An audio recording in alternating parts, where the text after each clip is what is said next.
When I say that your literature review needs to be integrative, what exactly does that mean? Well, there are 4 general things you should do in your literature review to make it integrative. If you look in the publication manual of the American Psychological Association, page 10, read carefully this paragraph about literature reviews. And briefly, I'll go over the 4 things you should be doing. The first bullet point here, define and clarify the problem.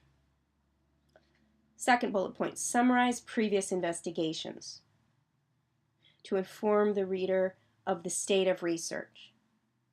So you can tell the reader what all is known based on peer-reviewed academic studies so far. Tell them what the state of the art is like. Tell them how these studies tend to be done, perhaps. Third bullet point, identify relations, contradictions, gaps, and inconsistencies in the literature. So there you're telling what's not known, not clear, confusing, or needs further clarification. Fourth bullet point, suggest the next step or steps in solving the problem. I don't care if you organize your literature review chronologically with they used to think that, then they thought that, and then the next wave or the next fad was this, or you could arrange it by different schools of thought, right? Or you could arrange it by these advances came along and then everything changed to this.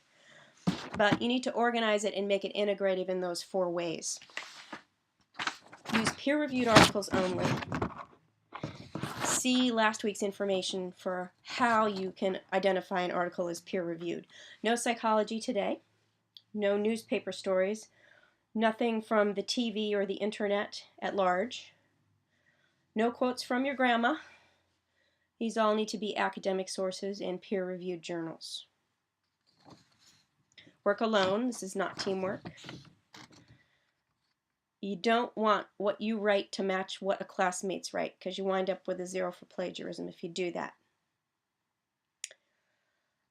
Speaking of plagiarism, anytime you put anything in your lit review that you read somewhere, you must say where it came from, even if you reworded it.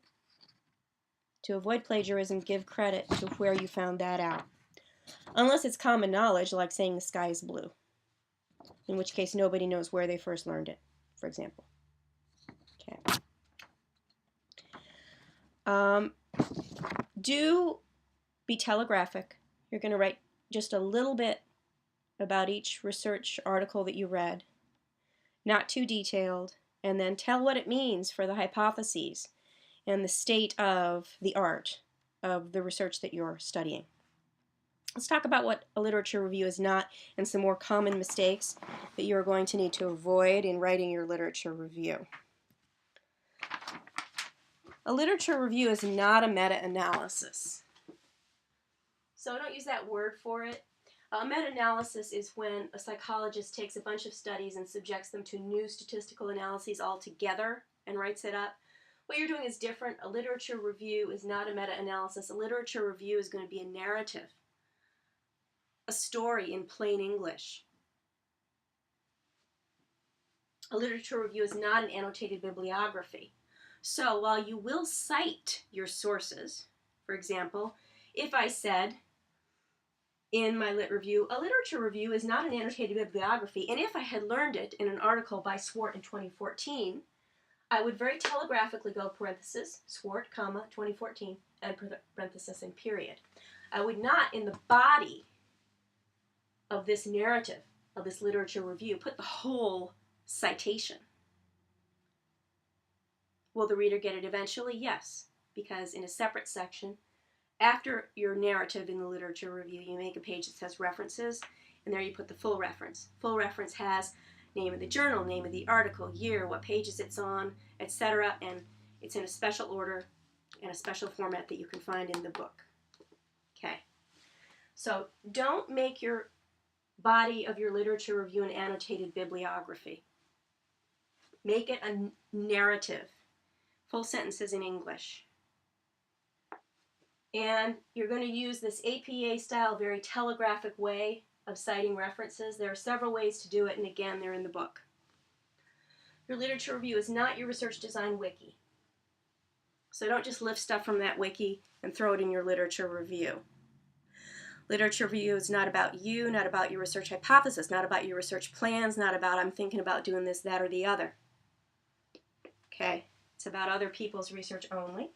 So focus, not on yourself, not on your plans yet. That comes later in a full APA paper. And a literature review is not an abstract, not a methods section, not a results section. And again, you can see examples in here. One of the most helpful things before you write your review is you can look at the example in the book, and you'll see the level of detail and analysis that's in there to get a sense of typically what the level of detail is going to be.